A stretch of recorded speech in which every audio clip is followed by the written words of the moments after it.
തൊഴുത്തിലാക്കിയ സംവിധായകൻ അല്ലെങ്കിൽ പ്രൊഡ്യൂസറിനെ ചതിച്ച സംവിധായകൻ. സംഭവം എന്താണ്? ഒരു അപ്ഡേറ്റിലൂടെ തന്നെ പോകാം നമുക്ക്. അതിന് മുമ്പ് ആദ്യമായിട്ട് കാണുന്നവർ സബ്സ്ക്രൈബ് ചെയ്യുക സ്റ്റോക്സ് ടു യൂട്യൂബ് ചാനൽ. കഴിഞ്ഞ ദിവസമായിരുന്നു പ്രൊഡ്യൂസേഴ്സിൻ്റെ ഒരു പത്രസമ്മേളനം നടന്നത്. അതിൽ വ്യക്തമായിട്ട് പറയുന്നുണ്ടായിരുന്നു ഒരുപാട് പ്രൊഡ്യൂസേഴ്സ് വലിയ രീതിയിൽ പ്രതിസന്ധി അനുഭവിക്കുകയാണെന്ന്. എന്നിട്ട് അവർ ജൂൺ 1 മുതൽ ഒരു ഷട്ട് ഡൗൺ ചെയ്യാൻ പോവുകയാണ് സിനിമ ഇൻഡസ്ട്രി, മലയാളത്തിൽ തന്നെ.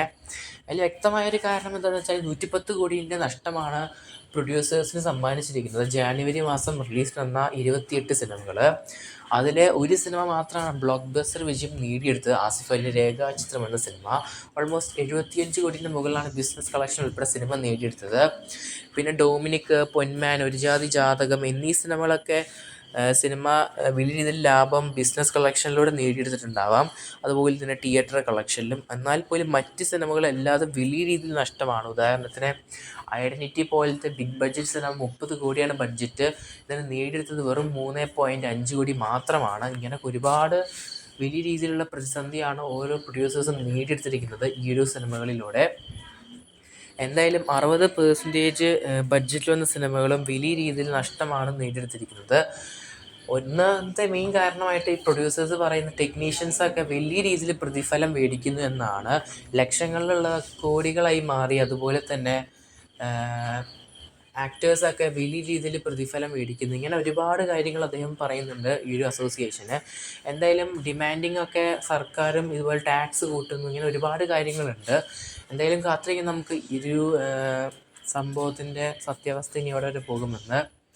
എന്തായാലും ഈ ഒരു പത്രസമ്മേളനത്തിൽ എടുത്തു പറയുന്നുണ്ടായിരുന്നു ബെൻസി കാറിപ്പോയ പ്രൊഡ്യൂസർ വരെ ഇപ്പോൾ തൊഴുത്തിലായ അവസ്ഥ എന്ന്. എന്തായാലും ഇത് വേറെ ആരുമല്ല, ഇത് ആരാണെന്ന് റിവീൽ ചെയ്തിരിക്കുകയാണ്. ആ ഒരു പ്രൊഡ്യൂസർ, ഏത് സംവിധായകനാണ് ആ ഒരു അവസ്ഥ ആക്കി കൊടുത്തത് എന്നൊക്കെ റിവീൽ ചെയ്തിരിക്കുകയാണ്. സുരേഷിൻ്റെയും സുമലതയുടെയും ഹൃദയഹാരിയായ പ്രണയകഥ എന്ന് പറഞ്ഞ സിനിമേൻ്റെ ടീമിൽ വർക്ക് ചെയ്ത ടെക്നീഷ്യനായ പ്രൊഡക്ഷൻ കൺട്രോളർ ഇത് റിവീൽ ചെയ്തിരിക്കുകയാണ്.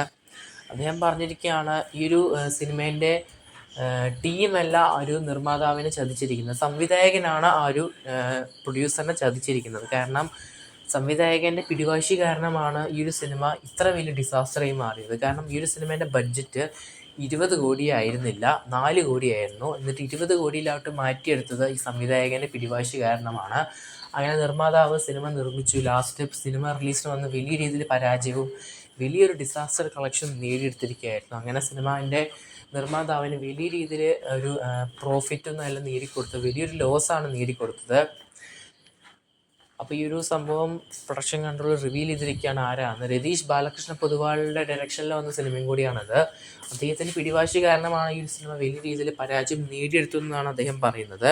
എന്തായാലും രതീഷ് ബാലകൃഷ്ണ പൊതുവാളിൽ ഇനി വരാൻ പോകുന്ന പുതിയ സിനിമയാണ് നമ്മുടെ കുഞ്ചാക്കോ ബോബൻ കോംബോയിൽ വരാൻ പോകുന്ന ഒരു ദുരൂഹ സാഹചര്യത്തിൽ എന്ന് പറഞ്ഞ സിനിമ നിർമ്മിക്കുന്ന ലെസ്റ്റിൻ സ്റ്റീഫൻ്റെ പ്രൊഡക്ഷൻ കമ്പനിയായ മാജിക് ഫ്രെയിംസിൻ്റെ ബാനറിലാണ് സിനിമ വരുന്നത്. എന്തായാലും ആ ഒരു സിനിമയ്ക്ക് ഇത് സംഭവിക്കാതിരിക്കട്ടെ. എന്തായാലും അദ്ദേഹത്തിൻ്റെ ഒരുപാട് സിനിമകളുണ്ട് നല്ലതായിട്ട് പറയുവാനായിട്ട്. എന്നാ താൻ കേസുകോട്, അതുപോലെ തന്നെ ആൻഡ്രോയിഡ് കുഞ്ഞപ്പൻ, മദനോത്സവം, അങ്ങനെ ഒരുപാട് സിനിമകളുണ്ട് ഇദ്ദേഹത്തിന് പോസിറ്റീവായിട്ട് പറയാനായിട്ട്. എന്നാൽ ഈ ഒരു സുരേഷിൻ്റെയും സുമിതയുടെ ഹൃദയകാര്യമായ പ്രണയകഥ എന്ന് പറഞ്ഞ സിനിമയ്ക്ക് വലിയ നഷ്ടമാണ് സംഭവിച്ചിരിക്കുന്നത്.